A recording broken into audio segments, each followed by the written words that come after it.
Hello and welcome to the Every Other Saturday podcast YouTube channel for the second instalment of the transfer roundup videos. Every week throughout January we're going to try and do one of these videos. It'll be uploaded every Friday, basically rounding up the news at the end of the week, what we've seen going in or out of Rangers.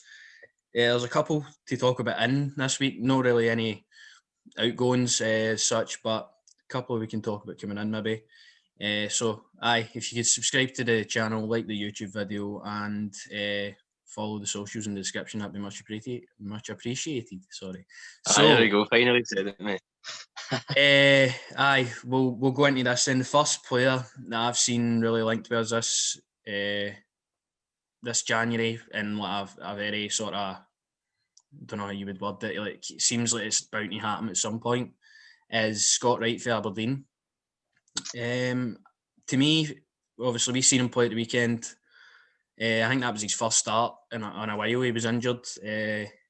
I just found it was a really, really weird looking transfer. I don't know about you, but it's when I see it pop 100%. up. 100%, mate. It's a bit on the weird side. I thought if we were going for MD for Aberdeen, I thought it would be obviously Ferguson, but save that for the summer, I suppose. But no, this one's a bit of a weird one. I don't know. Maybe he's trying to just get rid of Brandon Barker or something. Do we bring this lad in to sort of take over that kind of role? I could do that. A couple of games and when he needs to rest, Ryan Kent or something. I don't know, but it's a bit of a weird one. Yeah, it's very weird. Like, we've seen him at the weekend. Obviously, Aberdeen didn't pose like a great threat to Rangers, but sort of in the open exchanges, they were more attacking. Scott Wright was one of the players. He did get a ball into the box. He turned somebody, I think it was Barisic on the left-hand side, done a nice bit of skill on that. You could turn Barisic, mate. MD could turn Barisic, I'm telling you. I know your hatred for Barisic defensively. Mate, I don't hate him. I just don't rate him as a defender. He done all right. He looked all right against Rangers, came off. That's the first time I've seen him. I don't know if he played any of the other games. That's the first time I've seen him this season.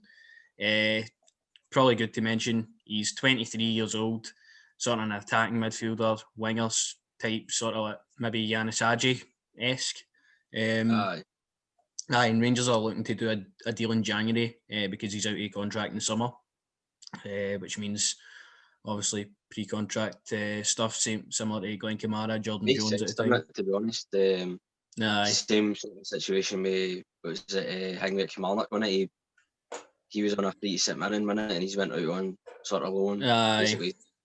So if Rangers do the same sort of thing, it makes sense. Do you know what I mean? I don't know if they'll do the same as Eamon Brophy, where he comes in on loan as well. I don't know if we need him now. Might just wait until January, let Aberdeen have him now.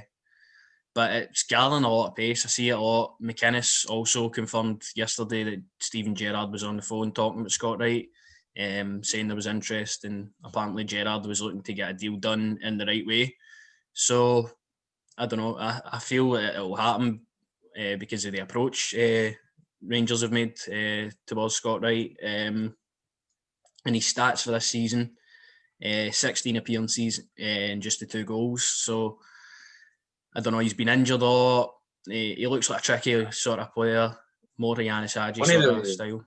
I won't really judge him until I see him in a Rangers jersey, to be honest with you. Obviously, don't know anything about him, but as soon as he puts the jersey on, we'll see what he's about, see what his bating's like.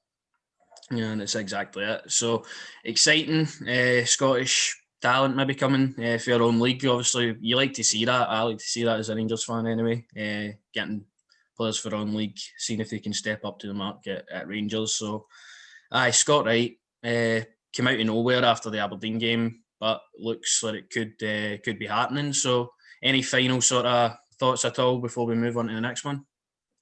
Nah. Not really, mate. Nah. Not at all.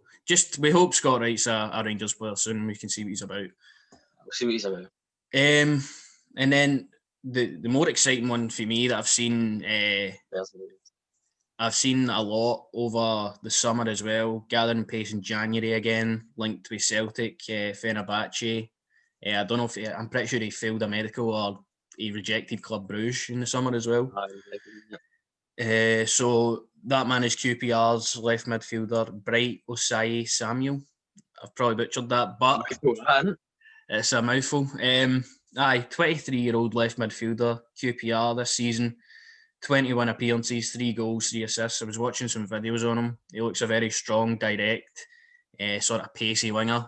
Sort of different to Kent, completely. Obviously, Kent's tiny, wee, rapid, and amongst other defenders' feet. But this guy just goes as a powerhouse, drives through the defence. So, he's been doing it this season. Apparently, last season as well. A lot of hype, obviously, on him. Coming from Mark Warburton, his club nowadays. So, what do you think about that one? It's exciting. I'd say he's a lot more exciting than probably Scotty Wright. But so I don't know much about Scotty. I'm going to give him a hard time on that. But if the Rangers get this one done, I'd take it, mate. To be honest with you, I'd take this. Do you know what I mean? He's like me a lot of sort of big teams, I would say, in terms of Fenerbahce and Club Bruges and things like that. Do you know what I mean? Who are European football kind of teams as well, same as us and Celtic. Usually it was not the same for Aribo and all. They were Celtic not looking at them at all. Yeah, well, that's true. Actually, if you remember rightly, back to that time, 2019, their full transfer list get leaked, and Joe Aribo was on that. Aye, so we ended up getting him. Celtic also interested in this guy. Who knows what can happen?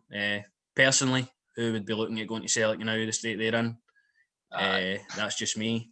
But it's been getting a bit of steam. Matt Warburton did come out in his press conference yesterday. He was asked Fenerbahce, Rangers and Celtic all interested in this guy, and he said, well, he can't go 3 places. So who knows if he's on the move or not. But big club's interested in him. Looks to have a promising future, and it looks to be at a big club anyway. So I like the look of him. I really do like the look of him. Especially in the Championship as well. You'll know better than me. It's a tough league, obviously. So, for him to be shown that amount of quality for a team like QPR, who aren't necessarily always fighting for the top, they're around about middle relegation sort of. They're really bottom half of the table. So if you're a quality player for them, look at Izzy that's at Palace, you're going to get snapped up. Do you know what I mean? If you're doing the business, it's the same with their goalkeeper and all right now. I know he's linked with Palace and Leeds and Arsenal, so it's usual sort of thing when you're bottom half of the Championship and you've got a decent player, they're going to go to a bigger move, a bigger venture anyway. It's just hope Rangers get it done, to be honest, because he does look like an exciting talent. And I think, just touching on that, I think it would be the perfect signing for January. Like I feel like a winger, like him, coming in to aid the attacking areas would be great. Personally, if he could get a deal done. I don't know if he's out of contract or anything in the summer or that, but a fee will come with that. Looks to be maybe a quite a hefty fee for us anyway. But I'd snap him up. He looks a good player. I'd like to see him competing up here. I think it'd be a perfect January signing, but we'll never know. We just need to wait and see throughout January. Any other final thoughts on? I'll try and say his name again. Bright Osayi-Samuel. I'm not going to try and even say that, mate. So well done. No, not really, mate. Listen, as I say, Osayi is a exciting player. But you know, as I said with Joe Aribo, it was the same. Do you know what I mean? It doesn't Celtic care in for him. You want to get one over and Celtic, you want to sign that player. Do you know what I mean? So that's all it is for me, really. Do you know what I mean? No. I think with Aberdeen, Scott Wright, but I don't know about that one. That's the one I'm like, where do you get that? I mean, to me, it struck me straight away as like another Greg Stewart-esque kind of signing. Like, where is he going to actually fit in here? Obviously, he's more likely going to be like a sub to start off with anyway. Take over. That's what I'm on about, mate. Brandon Barker's out the door. That's what it is. Brandon Barker's out the door. This boy's going to do his role. He'll come on cup games and all that kind of thing. But you never know. He might actually do a decent challenge Ryan Kent, which if he does, then fair play. But won't you judge him till I see him in his jersey? Aye, and the two of them, just also, Scott Wright looks like it will happen eventually. Osayi-Samuel seems a bit far-fetched now, but you never know. And that's pretty much the transfer roundup video. Just 2 of the day to talk about. Hopefully there'll be more again next week. Obviously we looked at Lundstrom, Lewis Ferguson and Edmondson and Jones going out last week. So if you want to check out that video as well, that's on the channel. But aye, that's pretty much it. That's pretty much it for the transfer roundup video. Like the video, subscribe to the YouTube channel, follow the socials in the description, and we will see you later.